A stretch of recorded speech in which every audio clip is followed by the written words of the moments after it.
মত প্রকাশের স্বাধীনতা থাকতেই হবে, ঠিক আছে, কিন্তু অপতথ্যগুলো ফ্যাক্ট চেকিং এর মাধ্যমে কম্বাইন্ড একটা এফার্টের মাধ্যমে এটাকে কিভাবে কাউন্টার করা যায় সেটার ব্যাপারে একটা মেকানিজম থাকতে হবে। এবং এই ফ্যাক্ট চেকিংগুলো একটা সুসংবদ্ধ পদ্ধতিতে যদি হয় তাহলে সবচেয়ে ভালো হবে, তা না হলে একের পর এক এই ধরনের দুর্ঘটনা ঘটতে থাকবে। আচ্ছা, এখন মানবাধিকারের যে প্রশ্নগুলো আসছে, অপতথ্যের ব্যাপারে এগুলোর ভিকটিম আমি নিজেও, আমাদের এখানে যারা আছেন অনেকেই হয়েছে, অনেকে এখনো ভবিষ্যতেও আবার হবেন বলে আমার আশঙ্কা আছে। তো সেটা নিয়ে আমরা হয়তো ডিফারেন্ট ওয়েতে আলোচনা করতে পারি, কিন্তু মানবাধিকারের ব্যাপারে আমার কয়েকটি মৌলিক কথা আছে। সেটা হচ্ছে মানবাধিকার লঙ্ঘনের যে সমস্ত কয়েকটা worst form of human rights violation বাংলাদেশে হয়েছে বা আশঙ্কা আছে, সেই বিষয়গুলোর দিকে মোটা দাগে দৃষ্টি দেওয়া দরকার। অতীত থেকে যদি আমরা শিক্ষা না নিই, বাংলাদেশে অতীতে যে ধরনের হিউম্যান রাইটস ভায়োলেশনগুলো হয়েছে, একটা তো বাক স্বাধীনতা রোধ করার ব্যাপারে অতীতের সরকার ডিজিটাল আইনগুলোকে যেভাবে ব্যবহার করেছে সেই আইনগুলো বাতিল হয়েছে। কিন্তু এখন হঠাৎ করেই, যেটা নাবিলা বললেন, যে হঠাৎ করেই কিন্তু কয়েকটা কমেন্ট ফেসবুক পোস্টের জন্য সারা বাংলাদেশ জুড়ে অনেকগুলো মানুষকে অ্যারেস্ট করা হয়েছে। এই প্রবণতাটা কিন্তু ভালো নয়, এটা অতীতের একটা ছায়া। এই ছায়ার থেকে বেরিয়ে আসতে হবে।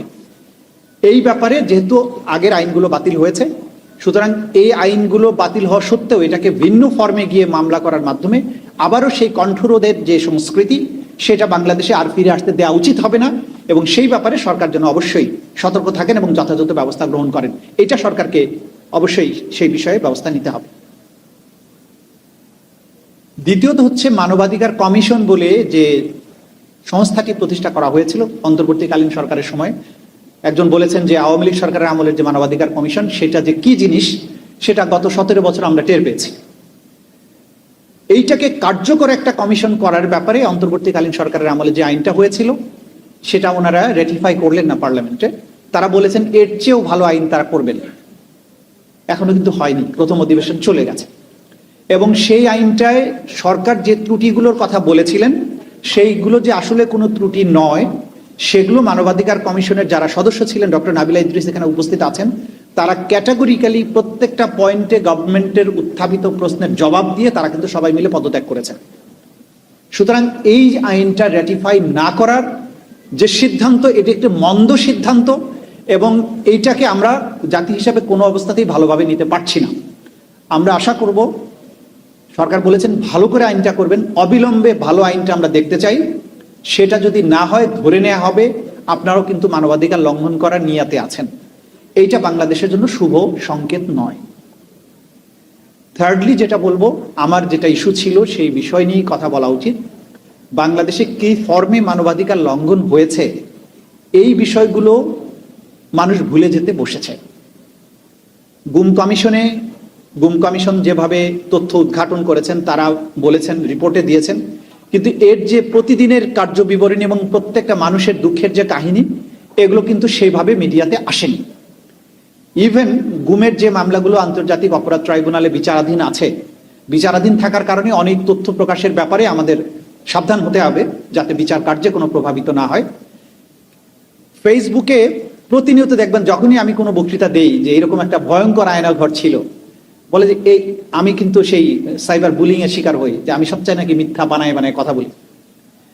এখন এই যে গুম কমিশনের রিপোর্ট এবং তাদের প্রতিদিন ভিকটিমদের সাথে যে ইন্টারভিউ, আমাদের আন্তর্জাতিক অপরাধ ট্রাইব্যুনালের তদন্ত সংস্থার তদন্ত যে রিপোর্ট, এইটার ভিত্তিতে কি রিপোর্ট হতে পারে না যে কি ভয়ঙ্কর ছিল সেই আয়নাঘরগুলো, কিভাবে মানুষকে গুম করে রাখা হয়েছে, কিভাবে টর্চার করা হয়েছে, কিভাবে তাদেরকে এক্সিকিউট করা হয়েছে। বিচার চলমান থাকা অবস্থায় যে সমস্ত বিষয় রিপোর্ট হয়েছে, যেগুলো রিপোর্ট এখনো হয়নি, যেগুলো তদন্তাধীনেও নাই, হঠাৎ করে মাঝে মধ্যে আমার কাছে বিভিন্ন লোকজন ফোন করে আসেন যে গোপনে আপনার সাথে একটু দেখা করতে চাই। তা আমি জানি যে অনেকে এরকম কথা বলতে আসবেন, অনেকে এসছেন দেখা করে।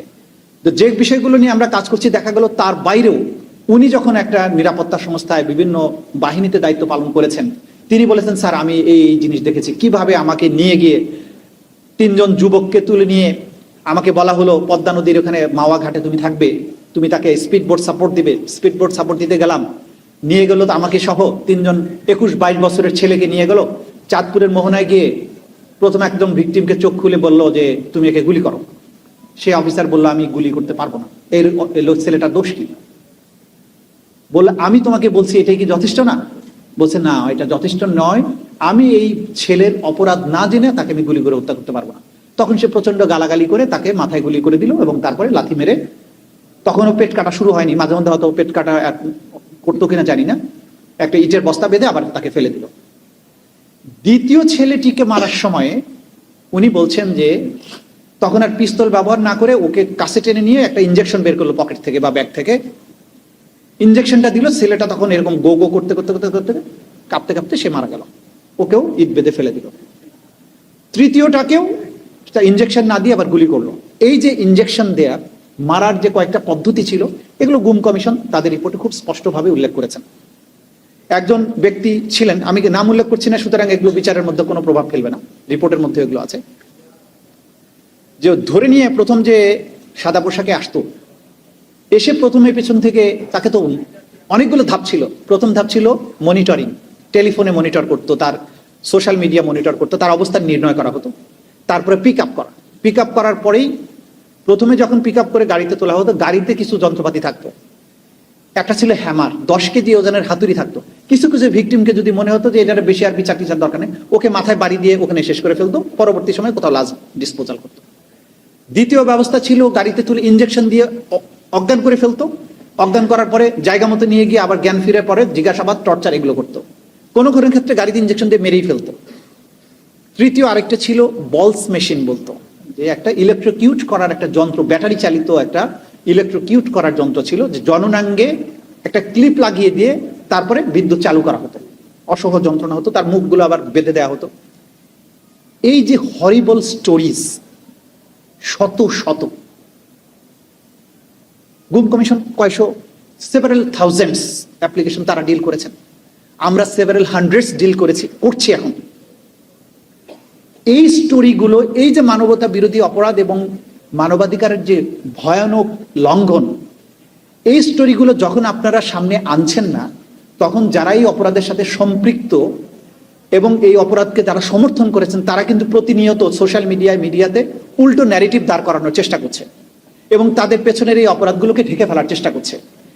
যে মানুষগুলোর পরিবারের সদস্যরা ফিরে আসেনি অথবা যারা সার্ভাইভার, তাদের এই গল্পগুলো যদি না আসে এবং এগুলো সঠিক বিচার না হয়, নতুন করে মানবাধিকার কমিশন করলে ফিউচার হয়তো অনেক কিছু রোধ করতে পারবেন, কিন্তু পেছনের এগুলোকে আইডেন্টিফাই করা, বিচার করা, আসামিদেরকে সঠিক পাওনাটা বুঝিয়ে যদি না দেয়া যায়, বাংলাদেশে মানবাধিকার আলোচনা করে লাভ নেই। তো আবারও যখন এই গভর্নমেন্ট সময়ে, একটা সময় যখন আরো খারাপ সময়ের মধ্যে যাবে, তারা মনে করবে পদ্ধতিটা তো ভালোই ছিল, তো ওনারা যেহেতু করে পার পেয়ে গেছে আমরাও শুরু করি, হতেই পারে। সুতরাং এই জাতির মানবাধিকার রক্ষা, ভয়হীন সমাজ প্রতিষ্ঠার স্বার্থে 17 বছরে বাংলাদেশে সংগঠিত প্রত্যেকটি মানবতা বিরোধী অপরাধের বিচার নিশ্চিত করতেই হবে। এই ব্যাপারে আপোষ করা যাবে না। অনেকেই বলেছেন, কালকে এই মিলনায়তনে সরকারি দলের একজন সিনিয়র নেতা বলেছেন যে বিচার হওয়া দরকার, তবে বিচারের নামে যাতে কোনো